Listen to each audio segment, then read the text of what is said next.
Bueno, ahora sí, muchas gracias. No, agradecía la oportunidad de poder presidir este panel y la posibilidad de facilitar el diálogo donde tres expertos nos van a dar pues una visión de lo que hoy tenemos en la ciudad, lo que estamos desarrollando, de lo que puede ser la aproximación a lo que esperamos. Claudia mencionaba la incidencia y creo que las palabras claves que nos queda es la posibilidad de tener una seguridad física y ambiental, de tener seguridad emocional, de tener la posibilidad de construir redes y de aproximarnos a las prácticas saludables donde el autocuidado, la higiene, la nutrición es lo que se debe institucionalizar en los espacios que esperamos que sean para todos los niños y todas las niñas de Cartagena y del departamento de Bolívar. Es evidente que en los últimos años pues Colombia ha tenido unos grandes avances y desde la Ley de Infancia y Adolescencia, el año ya 2016, la Ley 1804, permitió que lo que era un programa que es Cero a Siempre pasara a ser una condición institucionalizada que nos da un marco legal, que nos da un marco normativo donde hay garantías para la protección de los derechos y nos da los lineamientos para proceder en ese modelo. De todas maneras quedan muchos eventos de cómo los vamos a coordinar, cómo los vamos a implementar, cómo los vamos a llevar a cabo. Entonces esa es la incidencia en política pública que esperamos que se dé. Y bueno, para comenzar, Lenny, que pueda hacer la lectura de la pregunta, es lo único que quiero tomar gráficamente. ¿Cuál es la aproximación que se hace a los ambientes saludables desde la política pública y de qué manera se garantiza que ésta se materialice en las distintas modalidades de atención con que cuenta el país? Sí, buenos días, muy buenos días a todos. De verdad aprovecho para agradecer la oportunidad de estar aquí y bueno, retomándome literal a la pregunta con la que vamos a abrir este panel, que me parece además con toda la coherencia. Efectivamente, tenemos una política pública nacional, que es la Ley 1804. ¿Qué hace la ley? Pues retoma todos los lineamientos técnicos que se venían trabajando desde hace cerca de 4 o 5 años en la estrategia de Cero a Siempre. Esta ley nos trae, por lo menos en el artículo 4, nos trae las definiciones. En las definiciones nos habla de realizaciones, que son 6, y esas realizaciones básicamente no es más que las condiciones en las que queremos que nuestros niños estén. Creo que todos queremos que estén bien. Entonces, ellos definen unas realizaciones y yo quiero hacer referencia a una de esas realizaciones: que los niños crezcan en ambientes que favorezcan su desarrollo. Yo creo que esa es la realización que resume un poco lo que nos tiene hoy aquí. Que los niños crezcan en ambientes que favorezcan su desarrollo. Ahora, ¿qué dice también la estrategia de Cero a Siempre? ¿Cuáles son esos ambientes en los que ellos se desarrollan? La estrategia de Cero a Siempre, o los lineamientos técnicos que traíamos, nos hablan de 4 ambientes: el ambiente hogar, el ambiente educación, el ambiente salud y el ambiente espacio público. Entonces, a mí me parece importante que concatenemos un poco cómo esto técnico realmente aterriza en las realidades de nuestros niños, porque el mensaje aquí no es suficiente darle a nuestros niños un ambiente de educación saludable, donde tiene una maestra o un agente educativo con toda la cualificación, con toda la dedicación, con todo el compromiso, como mencionaban ahorita cuando hicieron la visita. Si cuando llega a su ambiente hogar se encuentra con unos cuidadores que tal vez no tienen esa formación, no tienen ese conocimiento y resulta que están sometidos a algún tipo de maltrato, a algún tipo de malos hábitos y malos pautas de crianza. O peor aún, si se encuentran en un ambiente hogar en donde no tenemos de pronto toda la infraestructura que se supone de servicios públicos debe ser garantizada por el Estado. Entonces, aquí hacemos referencia a cómo los 4 ambientes son los que en realidad van a generar ese desarrollo favorable para nuestros niños. Ahora, ¿cómo se implementa? El cómo se implementa, ahí es donde está, digamos, el compromiso de todos. El cómo se implementa, la ley también te lo da, nos habla de unas fases. Tenemos una ley 1804, ¿verdad?, que es una política nacional, pero aquí el truco está en realidad tener unas políticas locales, porque necesitamos políticas públicas de infancia en cada municipio. porque es ahí, en cada política, donde vamos entonces a poder desarrollar la ruta integral de atenciones, que la RIA finalmente lo que hace es hacer un listado de todas las atenciones para nuestros niños. ¿Qué necesita el niño cuando está en la edad de 0 a 2 años, cuando está en la gestación, cuando está en los 3 a 5? ¿Qué necesita y qué ambiente se lo tiene que suministrar?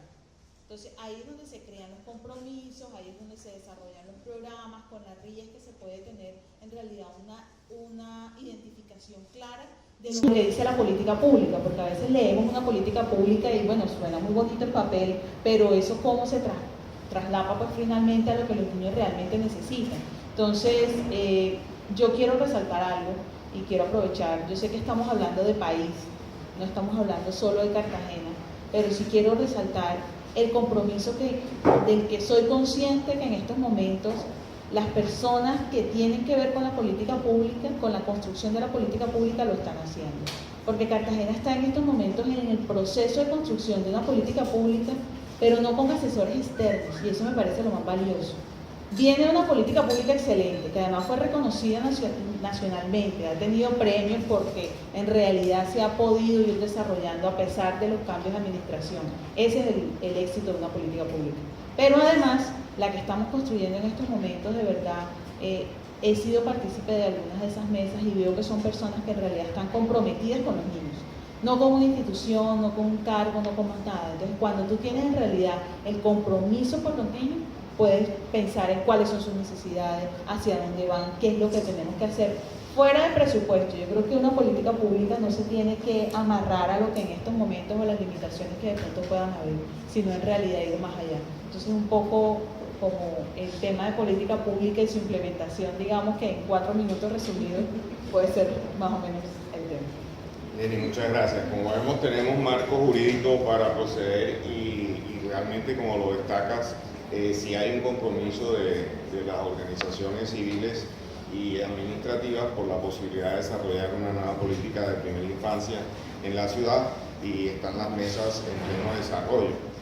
Uno de los temas que siguen siendo destacados para nosotros es la referencia de la salud y la nutrición. Como lo mencionamos y lo vimos, seguimos teniendo 1 de cada 4 niños puede tener afectaciones en su nutrición, sea afectación sobre el crecimiento o un porcentaje que es cercano al 5% puede tener desnutrición global. Siempre ha sido un compromiso para el desarrollo de investigaciones y para el desarrollo de la implementación de los proyectos, tener posibilidades de línea de base, tener conocimiento de qué parámetros tenemos en nuestro medio. Estoy seguro que Carolina nos puede ilustrar sobre las cifras que se están referenciando para Cartagena y que resumen un poco las condiciones que tenemos en una ciudad que todavía tiene unas limitantes importantes en el acceso a los servicios públicos, donde un 65% es lo que realmente pudiera tener todos los servicios completos para poder generar esa atención. Entonces, le cedo la palabra a Carolina y espero que tengamos unas cifras que nos hagan entender en qué nivel estamos aquí en la ciudad. Bueno, lo primero que tengo que decir es que definitivamente ha sido muy complejo encontrar cifras concretas de una misma fuente. Y ahí radica, de alguna manera, la gran dificultad que tenemos los ciudadanos de acceder a información para la incidencia en política pública. Si no tenemos cifras concretas, difícilmente podemos ser asertivos en el momento de definir nuestras políticas y de definir nuestras acciones para disminuir y minimizar los impactos que pueda producir, en este caso, la desnutrición. Entonces, no solo las fuentes están dispersas, sino que además no se publican. Es decir, estamos teniendo grandes dificultades para no acceder al derecho y el acceso a la información pública, que, ojo, es un derecho ciudadano. Entonces, allí viene una primera tarea en la cual debemos comenzar a construir y a exigir. Otra de las situaciones que te referías, Lenny, era lo relacionado con la garantía de derechos. La garantía de derechos de alguna manera blinda al territorio en nuestro actuar con la primera infancia. tenemos un COMPES que trabaja todo el tema de primera infancia, tenemos que es el COMPES 109, el 113 que es la política de seguridad alimentaria, que ya debería ser de soberanía alimentaria, pero también tenemos unas leyes de infancia, niñez y adolescencia y de atención integral a niños y niñas de primera infancia. Lo lamentable es que la Estrategia Nacional de Cero a Siempre perdió vigencia en el año 2016. Y ahí nuestro rol tiene que ser protagónico, tiene que ser muy fuerte y muy decisorio en el momento de exigir que esta estrategia nacional o continúe, permanezca o se fortalezca de acuerdo a la pertinencia en cada territorio. Lo tercero es que, por supuesto, como nos lo hablaba Claudia Aparicio, la malnutrición afecta de manera muy significativa la capacidad de aprendizaje, el rendimiento escolar y la productividad económica del adulto. Y esto es un engranaje que nos lleva a la pobreza, la desnutrición y el atraso en el desarrollo. O sea, definitivamente una malnutrición tiene unas consecuencias no solo en el plazo inmediato, sino en el largo plazo. Quiero referirme directamente a la encuesta nacional de la situación nutricional hecho por Profamilia en el 2010, donde nos habla que en Cartagena la desnutrición temprana ha disminuido. Sin embargo, tomé algunas cifras que nos hablan, por ejemplo, de mujeres gestantes de bajo peso para su edad gestacional, donde nos hablan de 16.2%, y si a esta cifra le ponemos una lupa y comenzamos a hablar de mujeres gestantes jóvenes vulnerables, se habla que entre 13 y 18 años, el 28.6% tienen bajo peso, y mujeres jóvenes entre 19 y 24 años tienen un 20.8% bajo peso. Esto, por supuesto, afecta el desarrollo de los niños y niñas. Otra cifra interesante es que hay mujeres gestantes con exceso de peso, y este representa el 34.6%. El 24.8% tienen sobrepeso y el 9.8% tienen obesidad. Esto afecta a las mujeres y esto también pone en riesgo el nacimiento de estos niños y niñas. Otro dato que nos hablaba la política pública y la Estrategia Nacional de Cero a Siempre, y es la lactancia materna. Tú bien conoces la importancia de la lactancia materna en el desarrollo de nuestro cerebro, de nuestro cuerpo, y resulta que lo mínimo que aconseja esta estrategia es una lactancia de 6 meses, pues en Cartagena el promedio es de 3 meses. Esto es una situación grave, algo está pasando con nuestros profesionales de la salud que no están exigiendo o coadyuvando de alguna manera a que llevemos a que se dé la lactancia materna en mucho, o sea, más sostenible. Como el corto es limitado, el tiempo es limitado, es importante hablar de qué nos dice el plan de desarrollo primero la gente, porque de nada nos sirve solamente contar con unas cifras de la situación actual, a las cuales ustedes verán a ver cómo hacen para conseguir las cifras, pero lo importante es ver cómo como ciudadanos podemos hacerle seguimiento a ese plan de desarrollo. Y miren lo que nos está proponiendo. Nos propone un impulso de desarrollo de primera infancia con un sistema de inspección y vigilancia a hogares infantiles y CDI fortalecidos. Nos habla de 80 hogares infantiles ejerciendo el componente educativo. Nos habla de CDIs intervenidos con todo el tema educativo, con 14.000 estudiantes matriculados en preescolar y 100 aulas escolares nuevas construidas en preescolar. Nos habla de una promoción y prevención de salud en la infancia para desarrollar capacidades estratégicas en salud infantil a 40 instituciones prestadoras de salud. Nos habla de fortalecer 40 redes comunitarias para la salud y el bienestar. Nos habla de lograr anualmente 17.000 niños menores de 1 año para que tengan control del crecimiento y desarrollo. nos hablan de realizar anualmente monitoreo y evaluación de la atención en salud con calidad y humanización en 40 instituciones de salud. En nutrición nos habla de desarrollar capacidades de implementación de la estrategia IAMI en 4 instituciones prestadoras de salud y fortalecer capacidades de guías alimentarias a padres de familia y cuidadores de niños y niñas en 80 CDIs. Vigilar el estado nutricional de 18.000 mujeres gestantes y atender 2.994 niños y niñas mayores de 6 meses y menores de 5 años. ¿Por qué es importante saber qué nos dice el plan de desarrollo?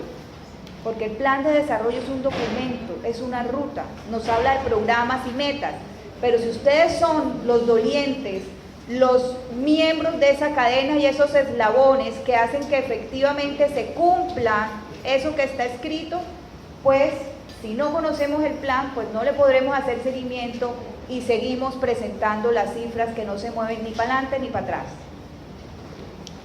Carolina, muchas gracias. Muy antiguo el conocimiento del componente del plan de gobierno, porque es realmente donde pueden reflejarse las acciones que se quieran implementar. Como mencionaba Lenis, pues las mesas se están retomando para hacer la política de primera infancia que va a incidir sobre las líneas del plan, que es donde puede hacerse la aplicación de estos conceptos.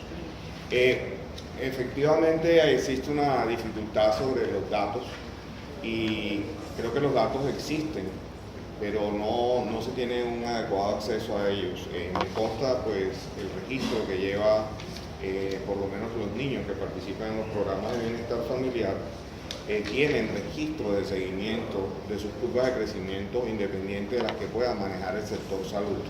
Entonces, la constitución de redes y la oportunidad de que podamos acceder a los datos permitirá tener una mayor claridad. No todos los pequeños se asocian a la desnutrición y no todos los grandes están bien.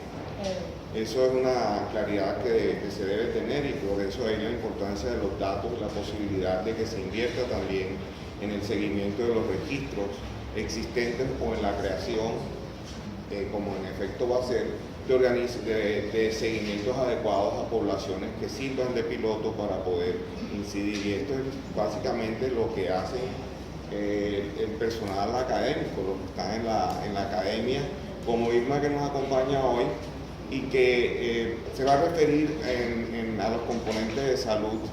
Y hablamos de salud como esa salud con equidad, como esa salud que nos han presentado como un derecho, ¿verdad? Y que es un activo de cada persona, que es aquella que es el que le va a permitir alcanzar su desarrollo y que es el pilar fundamental para alcanzar el concepto de bienestar. Entonces, pues estamos cerrando aquí hablar de salud, hablar de bienestar en los primeros 1000 días, que es lo que Nacer Aprendiendo interviene, pues es los pilares fundamentales para poder movilizar a unos niños que van a acceder a procesos de educación inicial, que es lo que estamos logrando en los niveles de preescolar, hacer un aprestamiento con las mejores condiciones. Irma, ¿cómo se ha abordado esta concepción de salud física dentro de los centros de atención y cómo se aplican esas buenas prácticas en los ambientes a los que tú has tenido opción de participar? Bueno, buenos días, un saludo muy especial para todos.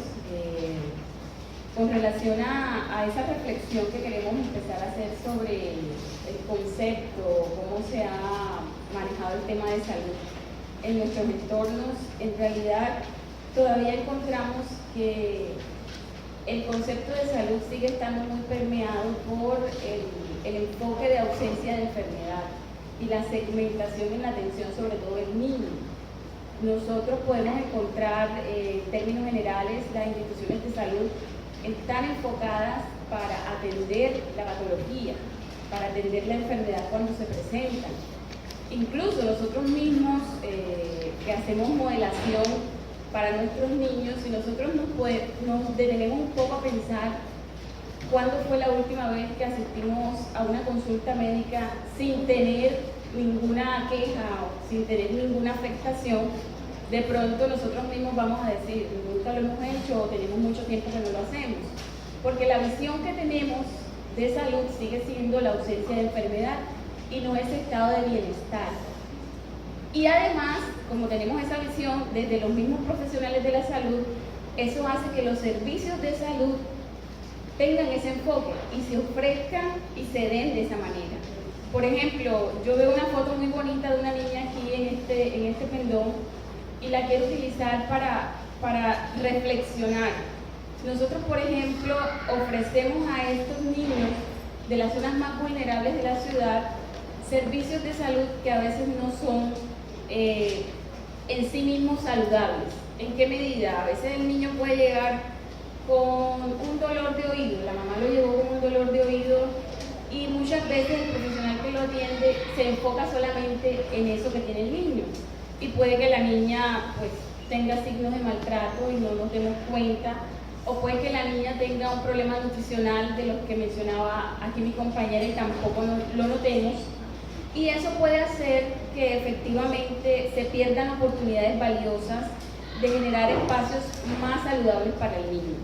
Entonces, dentro de lo ideal se ha avanzado mucho. En Cartagena se han propuesto muchas estrategias, como la estrategia de atención integrada de enfermedades prevalentes en la infancia, que tiene más de 12, 13 años de haberse empezado a trabajar en la ciudad y que articula todo lo que es lactancia materna, alimentación complementaria y una cantidad de prácticas saludables claves que buscan no solamente dar atención integral cuando se tiene contacto con el niño en el servicio de salud, sino que también buscan empoderar mucho más a las instituciones en el tema de gestión sanitaria y también quieren dar mucho empoderamiento en el tema de cuidado de la salud a las familias, porque hay un enfoque familiar y comunitario importante que nosotros no debemos olvidar.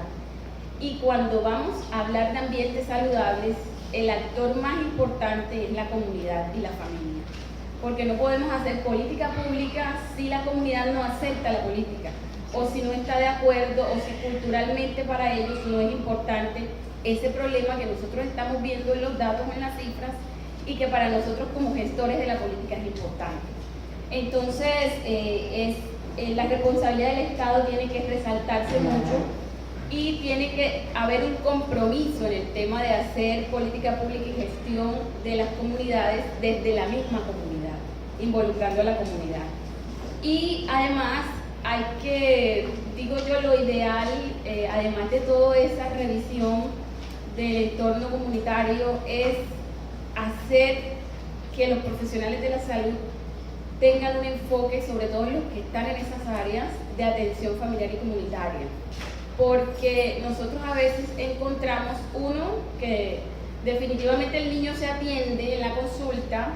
Por ejemplo, ahí las políticas de atención dicen que si yo recibo un niño con cierta patología, debo hacerle seguimiento, y muchas veces en nuestros contextos vulnerables eso no se da, pues el niño se va y no sabemos si mejoró, si avanzó, si empeoró, etc. Además, encontramos muchas hospitalizaciones evitables por eventos que se pueden tratar desde el hogar y que se pueden prevenir. Entonces el niño llega hoy, se hospitaliza con una infección respiratoria aguda muy fuerte y regresa antes del mes por el mismo problema. Eso nos dice que hay que mejorar mucho las capacidades, y es responsabilidad de los profesionales de la salud intentar orientar muy bien al cuidador para que desde la familia se generen espacios más saludables que permitan mantener la salud, que es el propósito final. Ese concepto de bienestar siempre es el mantenimiento de la salud y tratar de manera adecuada y temprana una enfermedad si se presenta, y evitar que el niño pues llegue a una complicación que genere mucho más costos para la familia y mucho más costos para el sistema. Bueno, muchas gracias. Irma pues nos ha hecho una presentación muy clara de lo que sucede en el día a día en los servicios de atención de los niños. Y realmente estamos procurando ambientes saludables, y en diferentes medidas tenemos espacios físicos, desde hogares hasta centros de atención u otros espacios adaptados en los cuales procuramos mejorar las condiciones físicas y donde tenemos equipos que están procurando brindar el servicio y la orientación adecuada, que tienen los lineamientos a los cuales seguirse, que tienen un acompañamiento nutricional para procurar una dieta balanceada, pero tenemos que tener claro que existe una corresponsabilidad de Estado que está en la norma, una corresponsabilidad social, en las cuales creo falta mucho por caminar, mucho por recorrer para poder transmitir ese servicio que se da a los niños. No es un servicio que nace y muere con ese niño presente, sino que debe ser siempre extendido a la familia y a la comunidad. La corresponsabilidad social y la corresponsabilidad también de toda la comunidad, y en este caso los desarrollos que se logren o que se plantean para la primera infancia deben involucrar a todos los actores que inciden en el desarrollo de los niños. Esos son los padres de familia, son los cuidadores, como mencionaba Claudia, nuestras madres comunitarias, nuestros agentes educativos, nuestros cuidadores en casa para quienes los dejan, y en la planeación y el desarrollo de esos espacios y ambientes tener en cuenta sobre qué escenario estamos.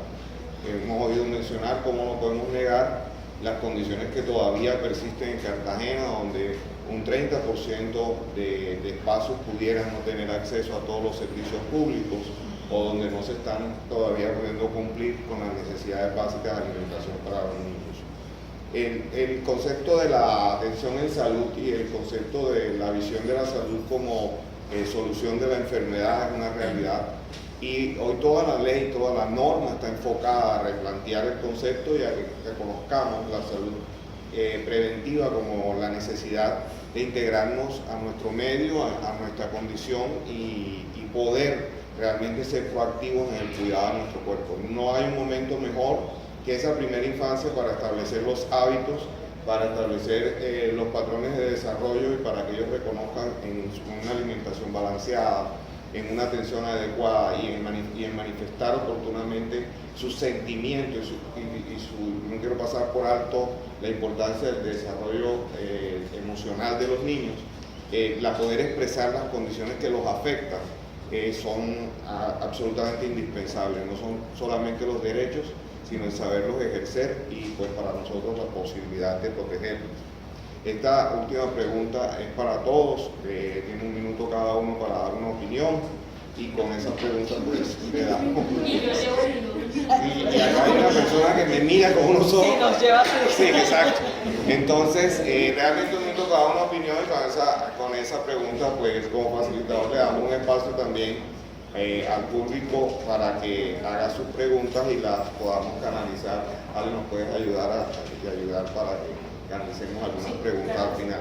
Pero la idea es que todos debemos tener una idea de cuáles son las medidas que se deben adelantar para implementar en la ciudad ambientes saludables y compromisos que debemos adquirir para consolidar una red que busque garantizar el desarrollo integral en la primera infancia. Gracias. Sí, además un minuto para una pregunta.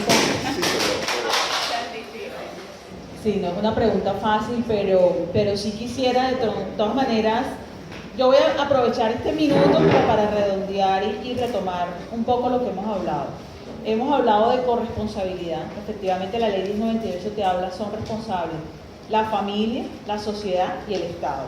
Hemos hablado también de lo que son los entornos o los ambientes saludables, que son el hogar, la salud, la educación y el espacio público. Hemos hablado de un enfoque comunitario, o sea, ¿a qué nos lleva todo? A la familia. La familia es ese primer entorno protector del niño. Yo sí soy una convencida y ya esto es casi que personal, de cómo las redes, y no solo las redes comunitarias, sino las redes de padres pueden ayudar verdaderamente y efectivamente al desarrollo de los niños.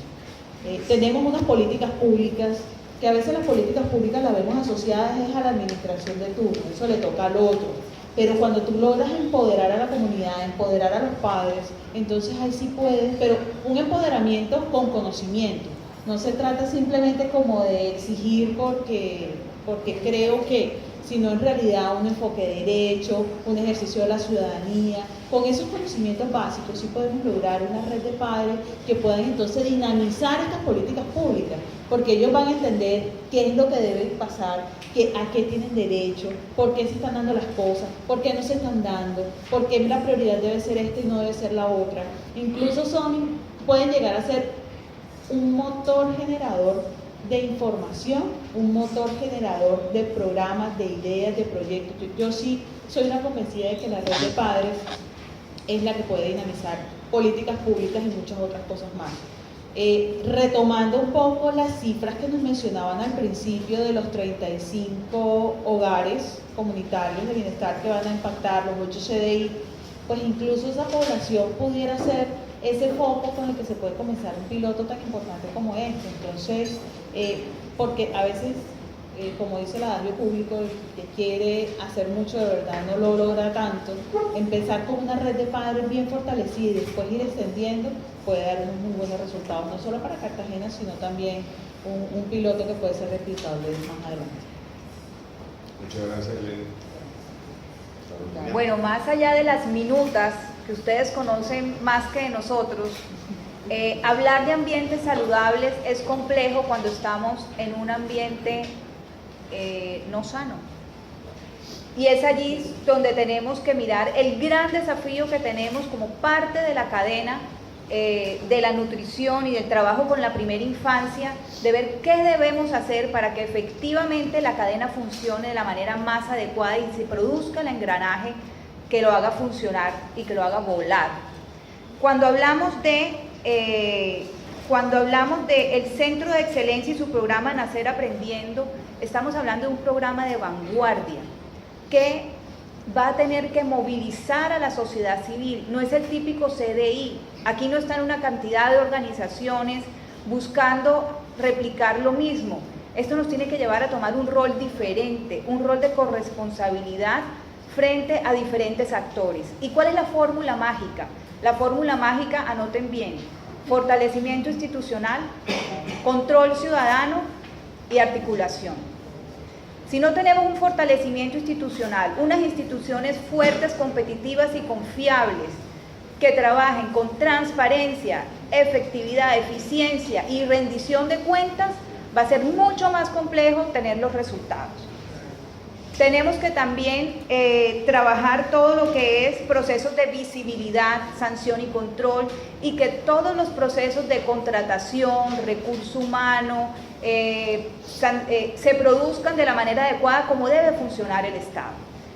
Otro de los aspectos es el control ciudadano, una ciudadanía activa. Una ciudadanía activa nos llama a ser corresponsables, no solamente de mirar cómo se ejecuta el plan de desarrollo, sino cuál es la ruta para sancionar o para ver cómo los entes de control pueden actuar y nosotros poder denunciar que no logramos la efectividad necesaria si no actuamos y no nos pronunciamos.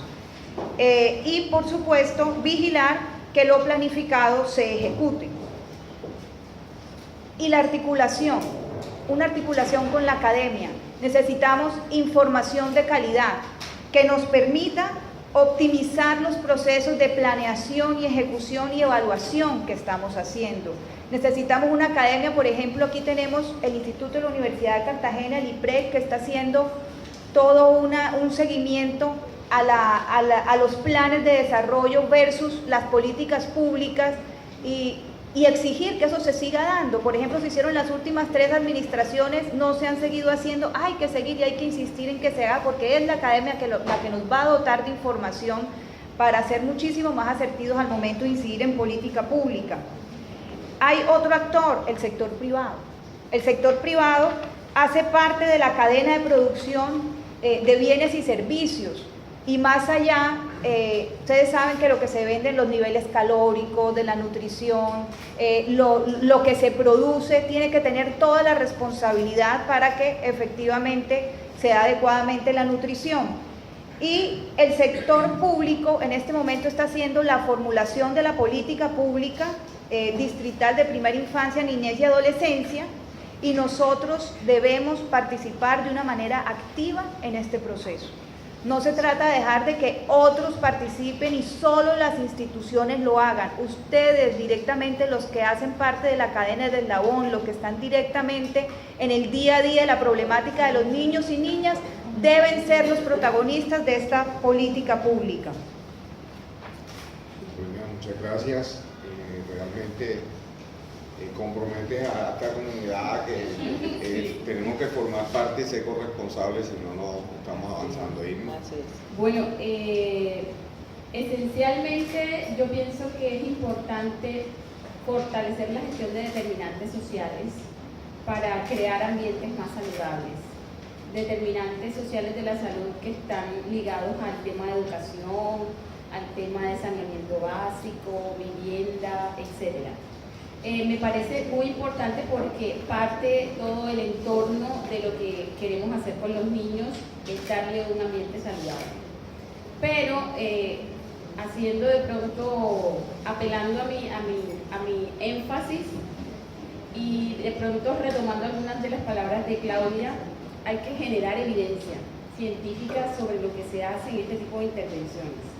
Si hacemos una intervención comunitaria para mejorar los meses de lactancia materna, tenemos que probarla.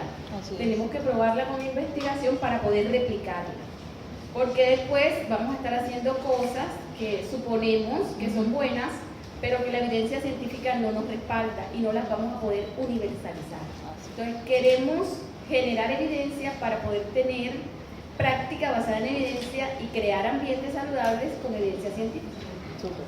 Muchas gracias, Irma. Creo que no nos puede salir mejor oír este resumen de cierre de nuestros panelistas y ver cómo realmente se fortalece para sus creadores el hecho de que el Centro de Excelencia de Nacer Aprendiendo, como su primer piloto, va a cumplir las expectativas y va a generar el espacio para una formación futura demostrativa de lo que debe ser y de lo que debemos poder crear para extender a todos los rincones del departamento y de Colombia y en aspiraciones de sus gestores ser un piloto modelo de América Latina.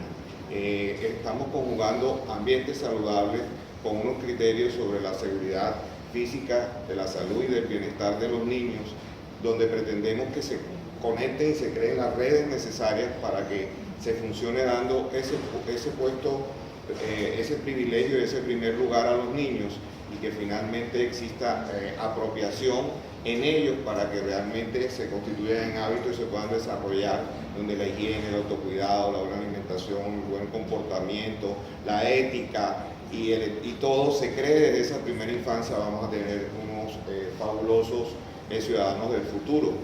Y el Centro de Excelencia pues va a institucionalizar esto para hacer de él un modelo replicable. Le doy paso a nuestro ¿A nuestro qué, Ricardo? presentador estrella. Lady, Carolina, Iván, muchísimas gracias. Ricardo, muchísimas gracias. Creo que se merece un aplauso.